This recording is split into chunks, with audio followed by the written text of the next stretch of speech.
wabarakatuh.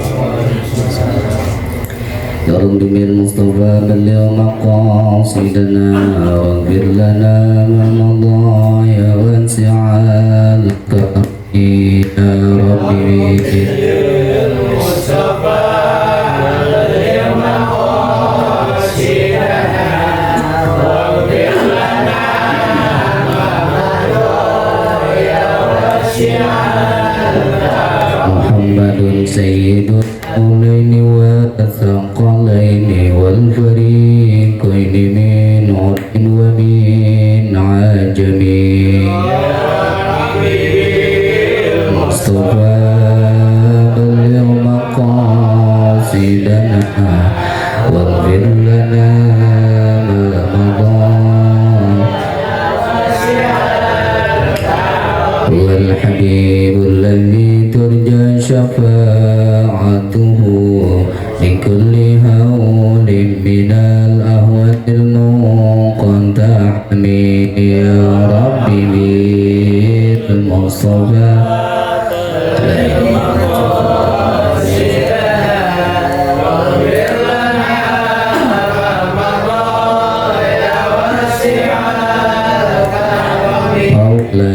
salli wa sallim daiman abada ala habibika khairil khalqi kullihim ya Rabbi bil Mustafa balligh maqasidana waghfir lana ma madha ya wasi'al Allahumma salli wa sallim wa barik alaihi wa alihi. Bismillahirrahmanirrahim. Wassalatu wassalamu ala Rasulillah. Asyhadu an la ilaha illallah wahdahu la syarika lah wa asyhadu anna sayyidana wa nabiyyana Muhammadan abduhu wa rasuluh. Allahumma salli wa sallim wa barik ala sayyidina Muhammadin wa ala alihi wa ashabihi ajma'in wa man tabi'ahum bi ihsanin ila yaumiddin amma ba'du. Faqala ta'ala fi kitabihil karim a'udzu billahi as-sami'il 'alim minasy syaithanir rajim. Bismillahirrahmanirrahim. Wa idh rafa'allahu alladhina amanu minkum walladhina utul ilma darajat. Qala an-nabi sallallahu alaihi wasallam man kharaja ilal ilmi wa huwa fi sabilillahi hatta yarji'a. Allahumma rabbi israh li sadri wa yassir li amri wahlul 'uqdatam min lisani yafqahu qawli. Amin ya rabbal alamin. Sadaqallah wa sadaqa Rasulullah sallallahu alaihi wasallam wa nahnu ala dzalika minasyahidin wa syakirin. Alhamdulillahi rabbil alamin. Guru-guru yang hadir yang sama-sama kita hormati, wabillahi seluruh guru kita, ada Ustaz Tarmidi dan juga ada siapa lagi? Dan guru-guru yang lain serta seluruh jemaah mesra pengajian malam Sabtu yang dirahmati Allah Subhanahu wa taala. Alhamdulillah malam ini kita kembali lagi dibuka taklim kita pengajian mesra setiap malam Sabtu. Mudah-mudahan pengajian kita senantiasa mendapatkan ilmu yang manfaat. Mudah-mudahan ilmunya bisa kita pakai, bisa kita gunakan, bisa kita amalkan, dan mudah-mudahan mendapat ridho dari Allah Subhanahu wa taala. Amin ya rabbal alamin. Malam ini halamannya pada lupa ya. Jadi kita ngaji salah satu hadis saya dulu. Kita awali dulu dengan pembacaan Al-Fatihah. Wabil khusus untuk kita semua. Mudah-mudahan kita diberikan kemudahan dalam ngajinya, diberikan kemudahan dalam mengerti dan memahaminya, dan dimudahkan dalam mengamalkannya. Dan juga kita doakan sama-sama mudah-mudahan jamaah yang wabil khusus untuk guru-guru kita yang sudah mendahului kita, almarhum almarhumah guru-guru kita, antaranya Abah Kiai Syamsuddin dan juga yang lain. Mudah-mudahan para almarhum almarhumah yang diampuni oleh Allah, diterima amal ibadahnya, dilapangkan kuburnya, dan kemudian juga doain jamaah yang sedang kurang sehat, yang sakit, mudah-mudahan diberikan sehat jasmani rohaninya. Juga kita bacakan Fatihah yaitu untuk Bapak Ali, Bapak Muhammad Ali bin Sukatma. Beliau kondisinya lagi kurang sehat, tapi alhamdulillah masih mau hadir di majelis gitu. Jadi kalau masih sakit-sakit itu mau mengaji dah ya. Apalagi kalau dia punya request, saya pengen matinya di majelis itu. Dan juga kita doain Bapak Ali Muhammad Ali bin Sukatma. Kalau dia janji deh merepotin Bapak Muhammad Ali bin Sukatma, mudah-mudahan Allah berikan sehat walafiat. Dan juga untuk Ibu Nursinah binti Karsiin yang juga sedang sakit, mudah-mudahan Allah angkat penyakitnya, sehat jasmani rohaninya. Juga buat ketua mesra itu Bang Cumi, mudah-mudahan juga diangkat penyakitnya, sehat jasmani rohaninya, dan seluruhnya semuanya keluarga kita jamaah yang sakit, Allah angkat penyakitnya, sehat jasmani rohaninya, panjang umur, husnul khatimah, hajat-hajat kita dikabul oleh Allah ala hadini ya wa ala kulli niyatin salihah wa ila hadratin Nabi Mustafa Muhammad Rasulullah sallallahu alaihi wasallam wa liridwa'illahi ta'ala. Al-Fatihah. A'udzu billahi minasyaitonir rajim. Bismillahirrahmanirrahim. Alhamdulillahi rabbil alamin, arrahmanir rahim, maliki yaumiddin. Iyyaka na'budu wa iyyaka nasta'in. Ihdinas siratal mustaqim. Siratal ladzina an'amta 'alaihim ghairil maghdubi 'alaihim waladdallin.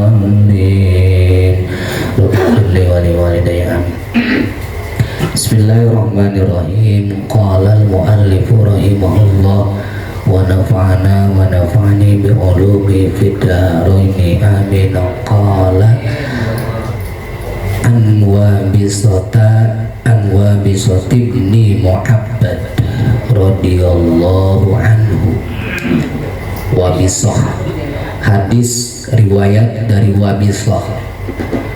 Anwa bisati ibni Muhammad. Ini Wabisah ini yang pertama, kalau dari segi lafadznya dia kita ngaji pikir dulu ya. Apa namanya? Wabisah ini dari segi lafadznya dia isim ghair munsharif, Anwa bisotan. Cuman kalau diidofatkan balik lagi tuh ke asal di apa namanya, karena dia Wabisah ibni karena ada ibnu, itu kembali ke asal. I'rabnya juga kembali ke asal. Kemarin kan udah tuh ya tentang yang dikhofatkan, nanti ada diterangin tuh. Kalau di isim ghair munsharifnya gitu, wafid bi fathi ma la yansharif malam yudhaf aw yaku ba'da al rudif. Jadi isim ghair munsharif itu isim yang pakai tanwin karena menyerupai fi'il baik dari segi lafad atau maknanya, karena nanti ada kembalinya ke lafad dan juga ke makna. Nah kalau ini ke makna nih, ke Wabisah, ke maknanya, roji'atun ilal makna, maka dia nggak boleh pakai tanwin kecuali kalau dia si lafad tersebut, isim ghair munsharif tersebut pakai alif lam. Kalau pakai alif lam, contoh anil Wabisah, atau pakai diidofatkan kepada kalimat yang lain, maka itu balik lagi tuh rudifa, ditanwinin lagi kembali ke asal. Artinya khofatnya pakai kasro. Itu nanti ketemu tuh di babnya tuh. Ya apa Wabisah? Wabisah itu salah satu sahabat Rasul. Wabisah laki atau perempuan nih? Kira-kira laki ya. Wabisah jangan dianggap perempuan, walaupun di sini Anwa bisot apa Wabisotun pakai tak marbutoh.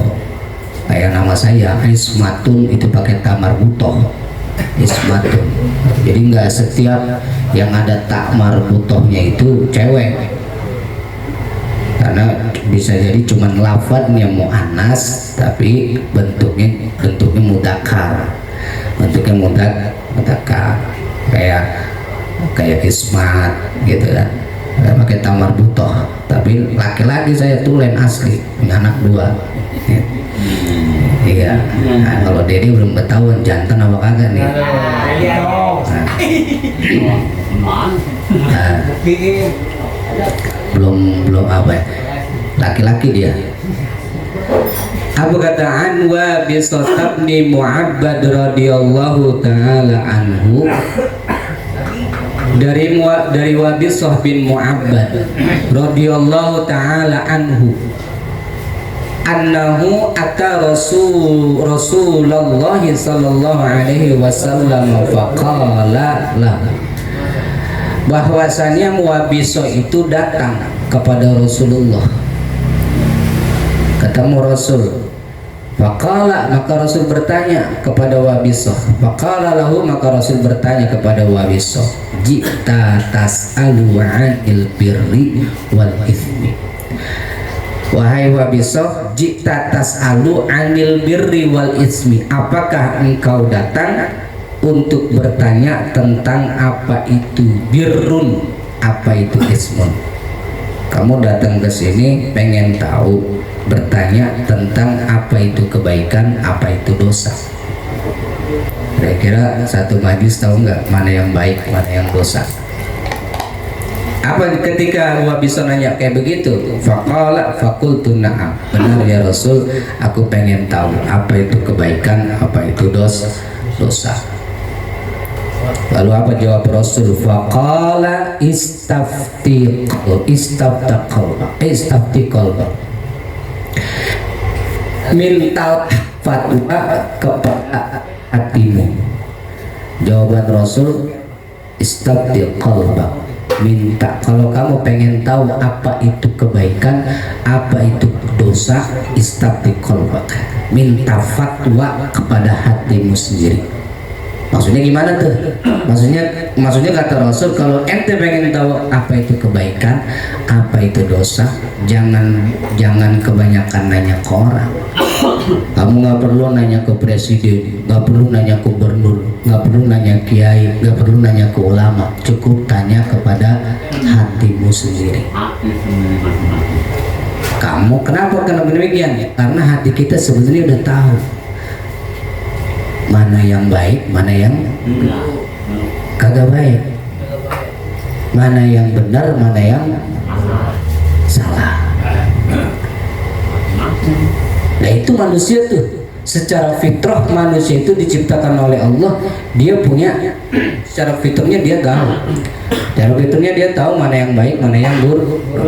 Apa yang kita lihat, apa yang kita dengar di panca indera ini, apa yang kita lihat, yang kita dengar itu kerekam, masuk tuh, dilaporin kemana? Dilaporin ke yang namanya hati. Dari hati diolah, masuklah kepada hati yang terdalam, nurani. Kita nyebut hati nurani. Hati nurani itu nurun ala nur, nur aini, maka kita sebutnya nur aini itu nurani. Hati nurani itu hati yang paling dalam. Nah itulah fitrahnya manusia, itu hati nuraninya itu dia mengatakan yang baik itu baik, yang salah itu salah, yang baik itu baik, yang buruk itu adalah buruk. Itu fitrahnya manusia begitu, aslinya orang tuh, aslinya kita tuh begitu. Ketika kita melihat sesuatu yang buruk, hati kecil kita pasti mengatakan iya ini jelek. Ketika kita melihat sesuatu yang baik, kita mengatakan, walaupun kita contoh hati kecil kita mengatakan, ini contoh ya, contoh hati kecil saya mengatakan Dede itu ganteng. Ini hati kecil, Dede itu, saya mengatakan hati sebut Dede itu ganteng. Cuman karena kita gedek umpamanya nih, ini orang gedek sama dia, nggak mau dia ngomong kayak gitu, gitu. Gengsi dia ngomong kalau dede itu tampan. Sok siapa yang nyangka ketampanan apa namanya dede, kalah tuh si tampan juga Subang Togar. Kita ngelihat nih apa namanya, ada uang ngegeletak, tahu itu bukan uang kita, tahu itu bukan uang kita, maka hati kecil kita mengatakan ini bukan uang saya, benar gak? So kita begitu nggak? Ada uang ngegeletak di jalanan, nggak usah banyak deh, 5 gepok aja 5 juta. Hati kecil kita mengatakan ini bukan uang saya. Hati kecil tuh, benar gak? Itu pasti hati kecil kita tuh, fitrah kita mengatakan ini bukan uang saya nih. Kalau hati kecil kita mengatakan ini uang saya, berarti nggak beres. Ini uang saya berarti nggak beres, padahal itu bukan uang di hati kecil kita pasti ngomong ini bukan uang saya. Begitu. Maka fitrah manusia itu adalah aslinya manusia, naturalnya manusia itu begitu asalnya. Jadi orang nggak perlu nanya, kita nggak perlu nanya apa sih Ustadz yang disebut dengan baik, Ustadz ini boleh nggak, Ustadz ini buruk, ini apa namanya, baik apa enggak, ini dosa apa enggak. Kenapa? Sebenarnya kita udah tahu, hati kecil kita mengatakan yang baik adalah baik, yang jelek adalah jelek. Sholat baik ya? Berzina baik ya? Tidak. Minum kopi boleh nggak? Boleh. Minum arak boleh nggak? Nggak boleh. Hati kecil kita pasti ngomong kayak gitu. Nggak diomongin juga pasti ngomong yang baik adalah baik, yang buruk adalah buruk. Itu mah. Cuman ketika sudah hati nurani itu mengatakan yang baik adalah baik, yang jelek adalah jelek, naik dia tuh hati nurani, kemudian apa namanya, naik ke atas, masuklah ke perasaan, kerasa. Nah rasa inilah, perasaan inilah yang ada di dalam dada kita, yang kadang-kadang itu bisa jadi was-was orang. Kadang-kadang bisa jadi was-was. Was-wasnya gimana? Hati mengatakan ini jelek, ini buruk, ini nggak boleh, ini dosa. Nah, cuman kadang-kadang perasaan kita, perasaan di dalam dada kita inilah yang menjadi dilema. Dilemanya gimana? Karena ketika hati nurani ngomong ini ada jelek, tiba-tiba masuk bisikan dari luar, yang bisikan di dalam ini aslinya nih mengatakan itu adalah jelek, tapi ada bisikan dari luar. Kayak tadi misalnya ada uang jalanan, bukan punya kita jelas, bahkan kita punya tahu nih ada orang jalan uangnya jatuh, ada orang jalan uangnya jatuh, kan godaan tuh buat kita. Hati kecil kita mengatakan ini bukan uang saya, uang dia loh. Tapi disitulah ketika kita fitrah kita mengatakan ini bukan uang saya, tiba-tiba masuk bisikan dari luar, coy 5 juta itu, 5 juta itu, kapan lagi lu nemu duit 5 juta? Seumur umur lu belum pernah ngitung duit 5 juta 5 gepok. Ambil mumpung nggak ada orang. Siapa yang ngomong? Bisikan dari luar. Nah yang dibisikan dari luar itu bukan aslinya kita, bukan aslinya kita. Timbul dah langsung perasaan kita, akhirnya kita digoda tuh. Kata yang bisikan dari luar ya apa namanya, ambil. Kata hati nurani jangan.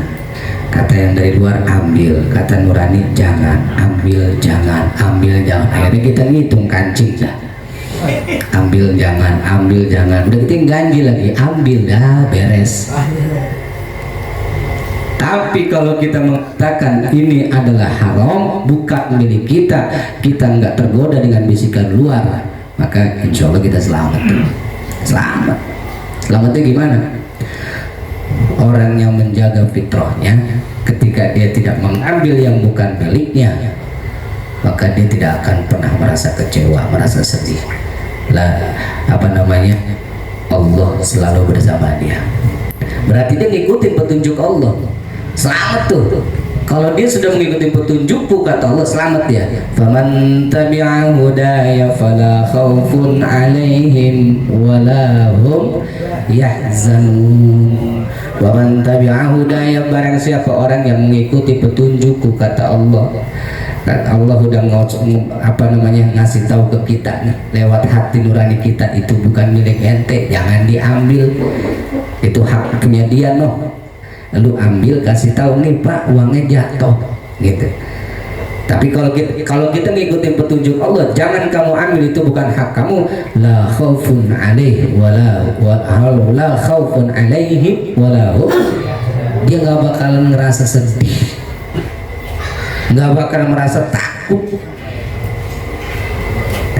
Ketika dia nggak ngambil itu duitnya bukan miliknya, la khaufun, dia akan merasa takut. Walahum yahzanun, dan dia juga nggak bakal merasa nyesel, sayang nggak diambil, nggak bakal ngerasa gitu, karena ngikutin petunjuk Allah. Selesai, itu dia selamat. Tapi kalau kita ngikutin bisikan dari luar, yaitu bisikan syaitan, apa katanya? Ambil itu. Kan ketika kita ngelihat, ketika kita melihat, ketika mendengar, lalu kemudian masuk ke hati nurani mengatakan itu bukan hak kamu, tapi lalu kemudian sebelum masuk ke situ kita digoda, dibikin was-was. Tapi kalau ternyata yang kita ambil langkahnya setan, langkah bisikan tersebut, akhirnya kita ambil, kata hati, ambil aja udah, karena hatinya digoda, dipelesetin, akhirnya diambil tuh. Lah, diambil kan jadi penyakit ya, penyakit diambil, diambil nih, bukan wah cari penyakit nih orang, cari penyakit nih, itu bukan detik, itu penyakit, diambil, cari penyakit. Udah diambil, udah gitu dijajanin, dikasih anak bini, beli juga anggur, beli minuman keras, buat main judi. Udah mah itu penyakit, malah dipakainya buat ngempanin anaknya, ngempanin bininya, main judi, mabuk-mabukan, bertambahlah penyakit. Fi qulubihim maradun fazadahumullahu maradun. Di dalam hatinya sudah ada penyakit. Apa penyakitnya? Ragu-ragu itu kan penyakit. Ambil jangan, dia ambil penyakit itu. Bukannya dikembaliin, bukannya dipulangin, dipakai uang tersebut yang bukan miliknya, dipakai sama dia. Bertambah tuh, fazadahumullahu marado, maka Allah tambahin lagi penyakitnya. Udah jatuh ketipatan. Makanya orang yang berbuat kejahatan itu, setelah dia berbuat, hatinya tidak akan merasa tenang. Itu orang jahat tuh. Orang yang berbuat kejahatan, sekecil apapun kejahatan, ketika dia sudah melakukan kejahatan tersebut, hatinya tidak akan merasa tenang. Ada rasa takut, dihantui rasa takut segala macam. Orang yang berbuat keburukan, kejahatan, ayo maling, mau maling, apa dia goya-goyaan, wih, gue mau maling nih, kagak nih begitu. Mantau dulu kiri kanan ada orang apa nggak, kan gitu. Jadi sebenarnya kita udah tahu, istafti qalbak, Rasul mengatakan minta fatwa kepada hati ente, karena hati kita tuh udah tahu sebenarnya. Nggak perlu kita nanya ke orang lain, karena hati kita sudah diberikan fitrah oleh Allah, yang baik adalah baik, yang buruk adalah buruk. Nah kalau kita udah tahu kayak begitu, mana yang baik, mana yang buruk, ngaji baik gak? Baik. Salat baik gak? Main judi baik gak? Mabok-mabokan baik gak? Mabok janda baik gak? Semua itu yang baik kita tahu, yang nggak baik kita tahu. Nah setelah kita tahu mana yang baik, yang mana yang buruk, ada hikmah, ada manfaat. Apa manfaatnya? Nih ditulisin sama Rasul. Ketika kita sudah tahu mana yang baik, mana yang buruk, al-birru ma'annat ilaihi nafsu wa ma'anna ilaihi qalbu. Yang namanya kebaikan itu Rasul albirru bermula kebaikan itu sesuatu perbuatan itma'annat yang akan menenangkan kebaikan tersebut ilaihi kepada sesuatu tersebut an-nafsu jiwanya. Watma'anna ilaihil qalbu dan perbuatan baik itu akan mendatangkan ketenangan hatinya. Jadi gampangnya mah perbuatan baik itu kalau yang namanya kebaikan itu kalau kita sudah tahu yang mana baik yang mana yang buruk, maka hikmahnya kebaikan itu adalah perbuatan yang kalau sudah dilakukan kebaikan tersebut maka hatinya dan jiwanya akan tenang. Ngaji tenang nggak? Nah, kenapa kita kalau belum sholat terasanya gelisah, tapi ketika udah sholat alhamdulillah tenang nggak kita? Kenapa kita ketika sudah selesai ngaji kita ngucapin alhamdulillah? Ngaji buru-buru, belum ngaji nih buru-buru, kita akhirnya pergi buru-buru ngaji, udah telat nih, paling udah telat ngaji kita buru-buru, udah selesai ngaji wallahu a'lam bishawab. Tenang kita ngopi, ngudut, merokok. Kenapa tenang? Oh, itulah kebaikan. Sholat, habis sholat tenang nggak? Tenang, itulah kebaikan. Habis sedekah kita senang nggak? Senang, itulah kebaikan. Habis ngaji kita tenang nggak? Ketika ngaji kita tenang, setelah ngaji juga tenang, itulah kebaikan. Dan intinya kebaikan itu albirru matma'annat ilaihi nafsu wa ma'anna ilaihi qalbu. Kebaikan atau perbuatan kebaikan itu adalah perbuatan yang kalau sudah dilaksanakan akan mendatangkan ketenangan di dirinya dan ketenangan di hatinya. Orang yang berbuat baik badannya enak, hatinya tenang. Habis sholat kita tenang, habis ngaji tenang, habis wiridan tenang. Itu. Dan orang yang selalu berbuat kebaikan hatinya selalu mantap, enak aja orangnya. Pegel gua kalau nggak ngaji sehari, ada nggak kayak gitu? Pegel gua nggak ngaji sehari, nggak ke husnuzon, pegel perasaan buta, ada nggak kayak gitu? Ada aja, banyak. Kayak Dede kan, Dede kalau setiap hari nggak ngaji buta dia. Makanya dari sore dia udah nongkrong, ngapain udah ngaji tak? Ngajinya mau jam 9, jam 10, giliran jam 9 mana nih orangnya? Ngaji. Karena orang datang ke pengajian itu di antara kebaikan itu adalah ngaji. Pikiran kita suntuk di rumah, pusing, udah datang aja ke majelis deh. Ngaji kita enak, ada deh. Dibikin adem tuh di pengajian, dibikin enak di pengajian. Bukan masalah karena ada kopinya, Anda bisa merokok segala macam, bukan sebenarnya. Tapi di situ loh Allah memberikan ketenangan bagi orang-orang yang ingin menenangkan dirinya. Lewat apa? Lewat zikir di antaranya tuh. Zikirnya kayak gimana? Di antaranya adalah ngaji. Ada nggak orang yang ngaji? Panas banget sih di majelis dia. Beda lagi tuh mah. Bisa jadi bisa jadi hawanya lagi gerah, atau bisa jadi emang hatinya yang nggak enak. Tapi kalau di pengajian kita duduk nggak tenang, di pengajian kita wah gimana sih, rasanya was-was, rasanya takut, berarti ada yang beres, ada yang nggak beres dengan hati kita. Ada yang orang baca sholawat, berarti ada yang nggak beres nih orang. Kan kita kalau kita mengaji awalnya selawatan dulu ya, sholawatan ya Rabbil Mustafa beliau maqasidana. Ada yang panas dengan kayak gitu, berarti ada nggak beres nih orang nih, kudu ruqyah. Jadi intinya orang yang berbuat kebaikan, maka kata Rasul kita sudah tahu nih mana yang baik mana yang buruk, dan kalau kita sudah lakukan, Rasul ngasih tahu apa fadilahnya. Fadilahnya adalah perbuatan baik itu kalau sudah dikerjakan akan memberikan ketenangan di diri dan hatinya. Di antaranya kemarin udah saya ngomongin tuh, di antaranya adalah dzikrullahi ta'ala. Salah satu yang bisa membebasin kita dari rasa gundah gulana gegana, gelisah, galau, merana adalah zikrullah ta'ala. Kita ingat Allah. Berarti kalau udah ingat Allah kita tenang, oh berarti kita udah ngelakuin perbuatan baik. Jadi perbuatan baik itu banyak ternyata ya. Dan kalau sudah ngelakuin kebaikan tersebut, kita adem bawaannya, tenang. Habis sedekah, alhamdulillah tenang aja, nggak ngerasa mana ini. Ada nggak yang habis sedekah kita nyesel? Ada aja. Itu namanya sedekah sialan. Ada yang sedekah sialan, datang ke masjid sholat Jumat bawa duit 102.000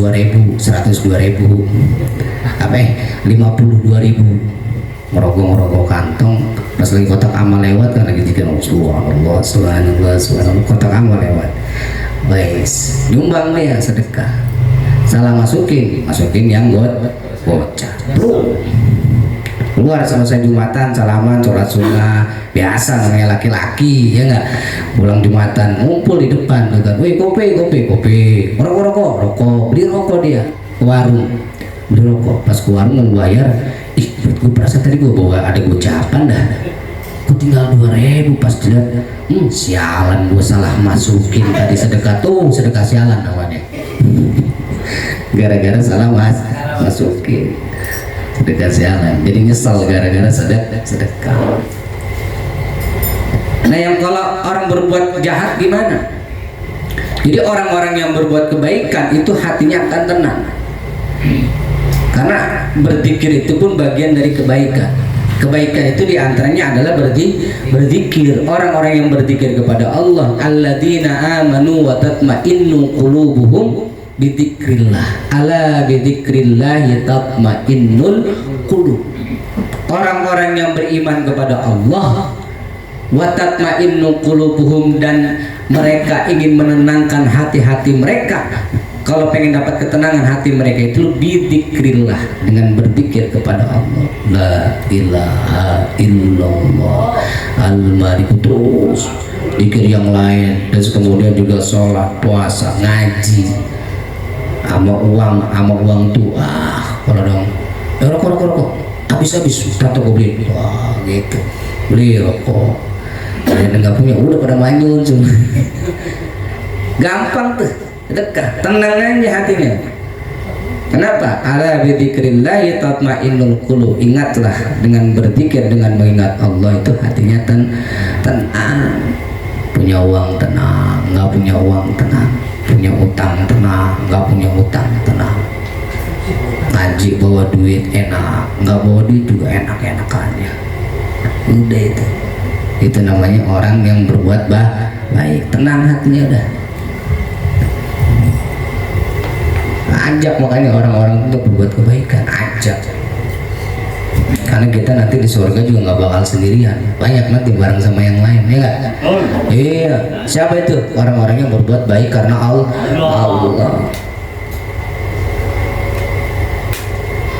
Kayak bikinin kopi, berbuat baik, bisa jadi penghasilannya gara-gara bikinin kopi Ustaz masuk surga deh.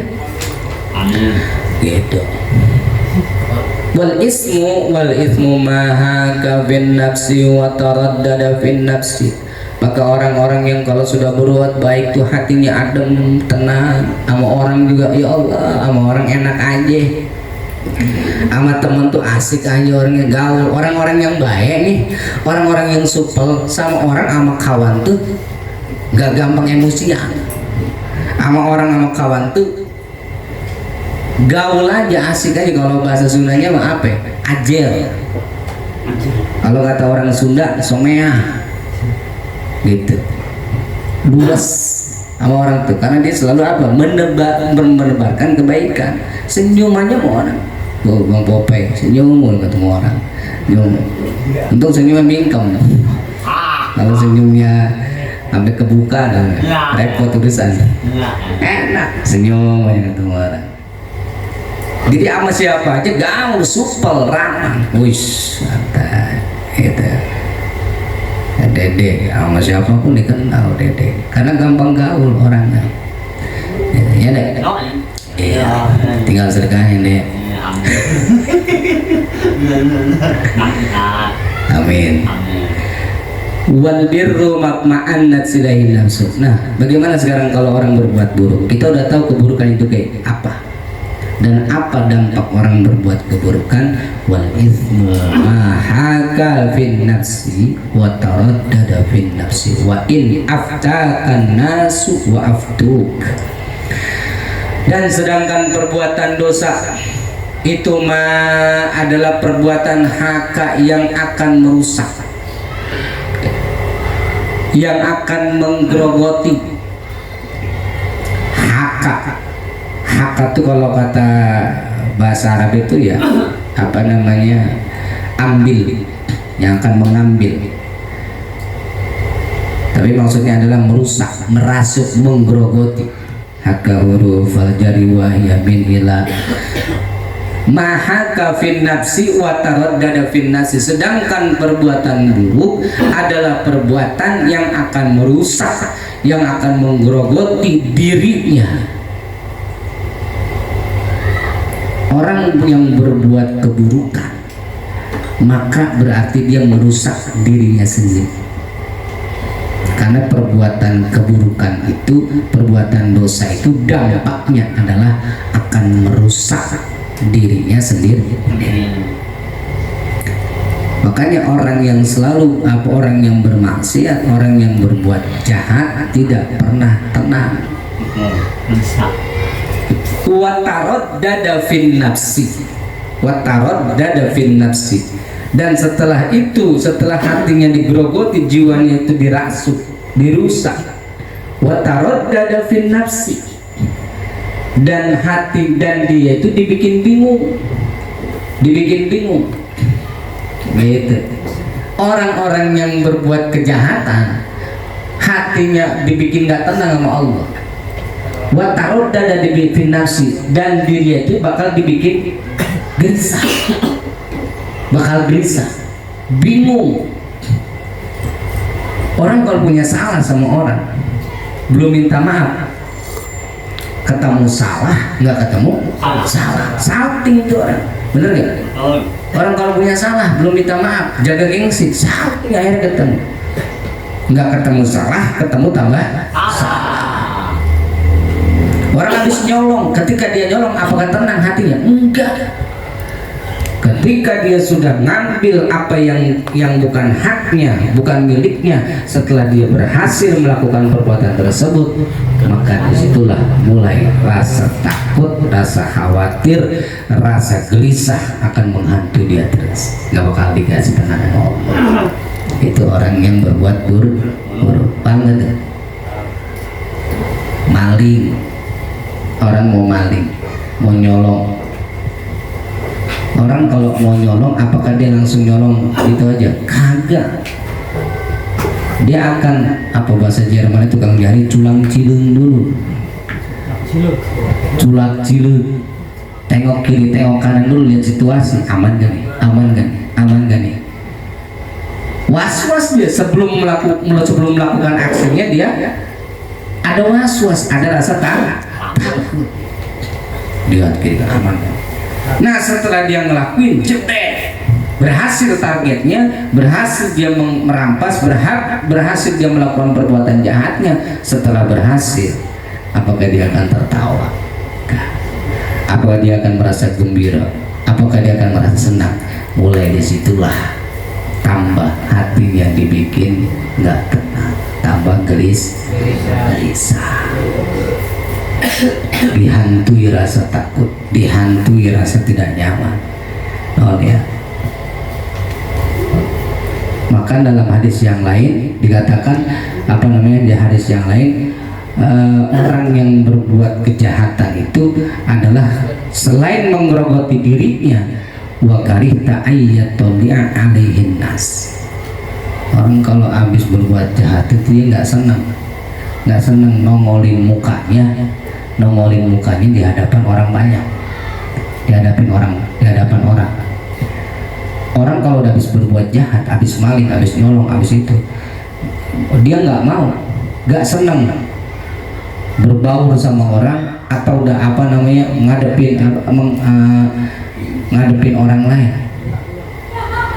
Kenapa? Karena takut ada orang yang curiga sama dia. Karena takut ada orangnya, jangan-jangan dia kenal sama gua, jangan-jangan dia kenal pelakunya siapa. Itu kemarin di YouTube kan, kisah lama juga itu yang habis ngebunuh geng motor yang bunuh sepasang itu Sukina yang bener Sukina. Habis ngebunuh kan langsung kabur kan dia jauh. Apakah selama kabur dia tenang? Wallah, hatinya nggak ada, dihantui rasa takut, dihantui rasa gelisah. Dia nggak berani nongolin mukanya ke orang lain. Selama itulah dia hatinya tidak dikasih ketenangan, takut dia. Makanya dia kabur, menyembunyi diri, kabur yang jauh. Tapi selama dia kabur bersembunyi, nggak pernah ada rasa ketenangan, nggak pernah rasa ada kebahagiaan. Yang ada hatinya dihantui rasa takut. Wal ismu ma fin nafsi wa taraddada fin nafsi. Orang yang berbuat kejahatan maka dia akan menggerogoti dirinya, merusak dirinya. Jadi orang yang berbuat jahat itu sama dengan orang yang sedang merusak dirinya sendiri. Kita harus berantem untuk orang juga. Apalagi zaman sekarang habis nonjok orang, jangankan nonjok orang, meludahin orang aja bisa dilaporin kita, benar gak? Bisa dilaporin kita di polisi. Nggak dilaporin di polisi, dikit kita kabur begitu aja, sekonyong-konyong berbuat zalim kepada orang lain seenaknya. Kita nggak berani ngelawan nih korban, diviralin nama kita. Udah diviralin, dia baca itu, wah nama gue viral nih. Ternyata di video yang diviralkan, takut nih. Zaman sekarang kok udah canggih gitu tuh. Karena memang begitu rumusnya. Orang dia tahu ini berbuat jahat, tapi kemudian dia belum tahu dampaknya. Maka dampak orang yang berbuat jahat itu nggak pernah ada rasa ketenangan di hati. Lihat para koruptor, orang yang korupsi uang negara, uang rakyat, apakah orangnya selalu tenang? Wakarita ayatoli anas. Para koruptor itu nggak mau nongolin mukanya di hadapan orang banyak. Takut dia, karena takut ada yang curiga, takut kenal, takut ada KPK. Benar gak? Begitu. Walaupun rumahnya kaya, uangnya banyak. Makanya orang-orang yang kerjanya dia koruptor, dia bisa beli harta yang mewah, tapi dia nggak bisa menikmatinya. You can with the money kan gitu ya bahasanya. With money you can buy bed, you can buy bed, you can buy bed, but you don't sleep. Dengan uang korupsi lu bisa beli apa aja, beli ini beli itu, bahkan lu beli kasur yang paling mahal, but you can sleep, tapi kamu nggak bisa tidur di kasur itu. Kenapa? Karena pikiran. Rumahnya dipasang CCTV, pojok kiri kanan sampai WC dipasangin CCTV, kemana-mana pakai bodyguard. Kenapa? Karena ada rasa takut. Tuh. Jadi orang yang berbuat dosa, orang yang buat keburukan, dia sudah tahu itu keburukan, tapi kata Rasul, dampak dari berbuat keburukan itu maka akan rusak dirinya.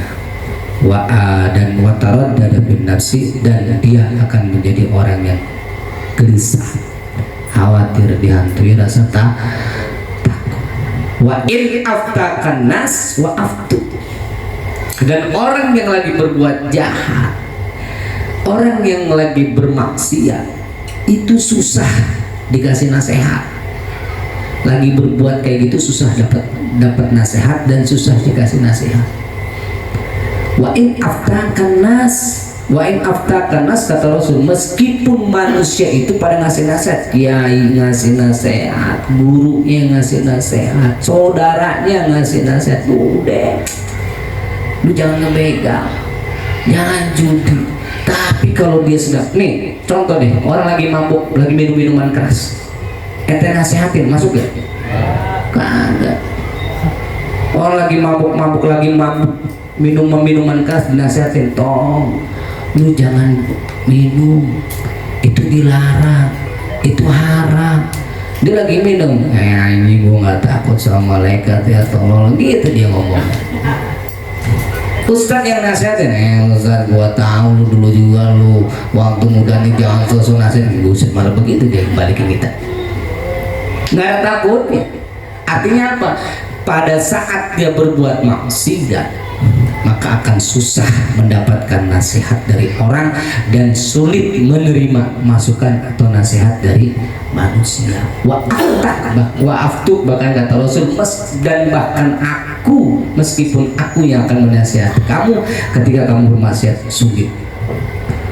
Wa aftu bahkan kata Rasul, meskipun aku memberikan fatwa atau nasihat kepadamu supaya jangan begini begitu, tapi kalau kamu sedang melakukan itu akan sulit. Kemaksiatan itu begitu jahat. Jadi ketika kita berbuat kejahatan itu sulit lepas dari kejahatan. Punten-punten, makanya banyak yang jadi pecandu narkoba, ya kan? Udah masuk ke rehabilitasi, keluar kirain beres, selesai urusan, ternyata kejadian lagi, begitu lagi, masuk lagi yang kedua, kan gitu. Susah. Sama model kayak kita lagi merokok, berarti lu merokok, kita nggak akan bisa berhenti merokok karena kita masih merokok. Untungnya itu kan apa namanya, hilafiyah ya, makruh bukan haram, tapi bisa jadi mubah kalau tujuannya adalah apa, kayak kalau dalam kitab Fawaidul Makkiyah itu ada, jadi untuk menemani kita ngaji nih, itu dapat ampunan dari Allah. Itu kayak kopi, kayak dukhan, itu jadi apa namanya, jadi obat. Ada itu. Itu cuman nggak bakal saya jebelin, atau takutnya jadi dalil nanti repot. Gue yang diserang netizen. Gitu. Jadi intinya mah gampangnya, orang yang berbuat baik, maka setelah dia berkebaikan, hikmahnya adalah kebaikan itu akan mendatangkan ketenangan di diri dan di jiwanya. Maka orang-orang yang senantiasa menebarkan kebaikan, bukan berarti dia nggak punya masalah. Ada masalah, mana-mana manusia pasti ada aja ujian hidup, bener nggak? Tapi kalau dia selalu berbuat baik untuk dirinya sendiri ataupun untuk kepada orang lain, artinya dengan cara diantara dengan cara mengingat Allah, maka tetap hatinya selalu diberi ketenangan oleh Allah. Tetap minimal sabar, minimal dikasih sabar.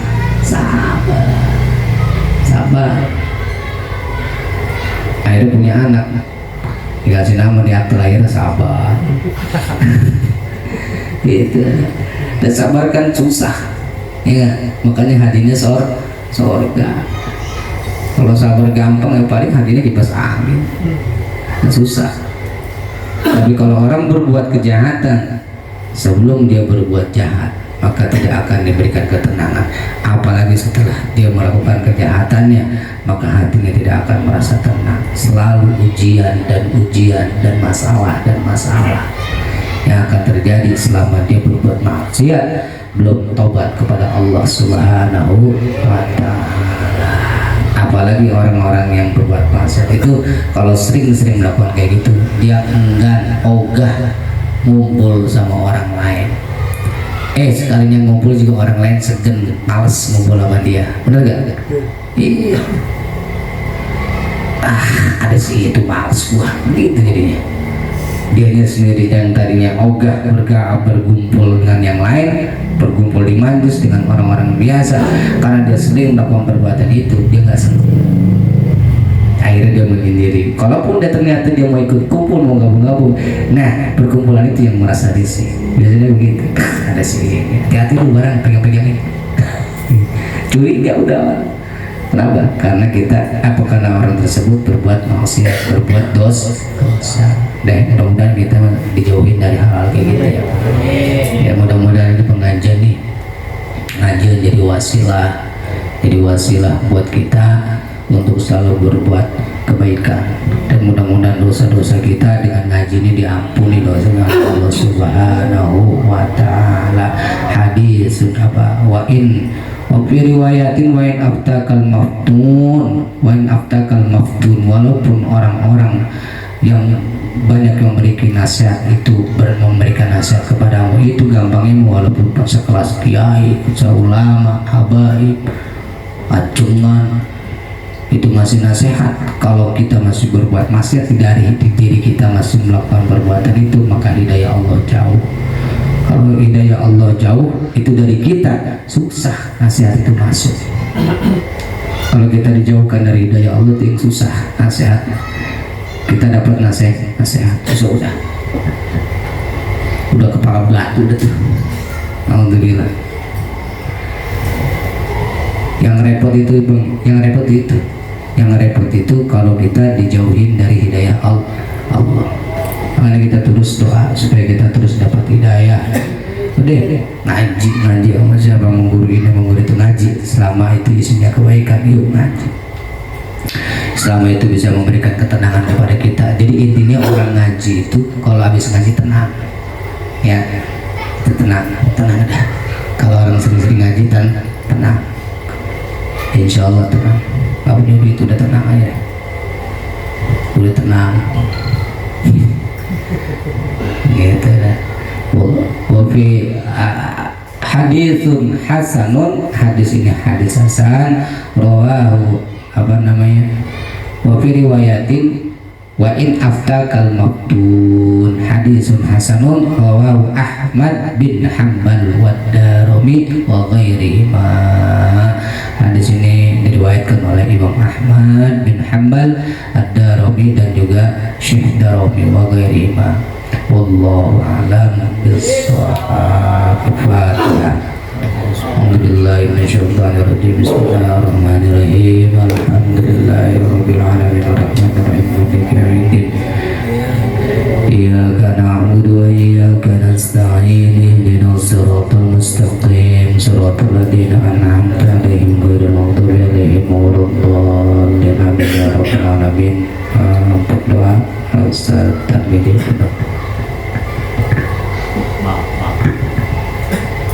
Astagfirullahaladzim, astagfirullahaladzim, astagfirullahaladzim.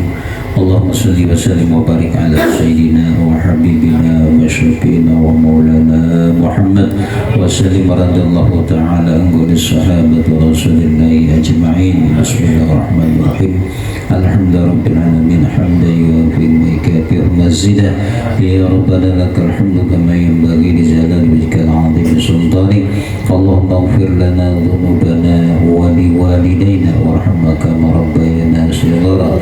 Allahumma inna nas'aluka al-'afiyah wa nas'aluka tamamal 'afiyah wa nas'aluka dawamal 'afiyah wa nas'aluka syukra 'ala al-'afiyah wa nas'aluka al-ghina 'anil nas. Allahumma anfa'na bima 'allamtana wa 'allimna ma yanfa'una wa zidna 'ilman nafi'an. Rabbana hab lana min azwajina wa dhurriyyatina qurrata a'yun waj'alna lil muttaqina imama. Rabbana taqabbal minna ya Allah innaka antas samiul 'alim wa tub 'alaina ya Allah innaka antat tawwabur rahim. Rabbana atina fid dunya hasanah wa fil akhirati hasanah wa qina adzaban nar. Wa sallallahu ala sayyidina Muhammadin wa ala alihi wa sahbihi wa sallam. Subhana rabbika rabbil izzati amma yasifun wa salamun ala al mursalin walhamdulillahi rabbil alamin. Allah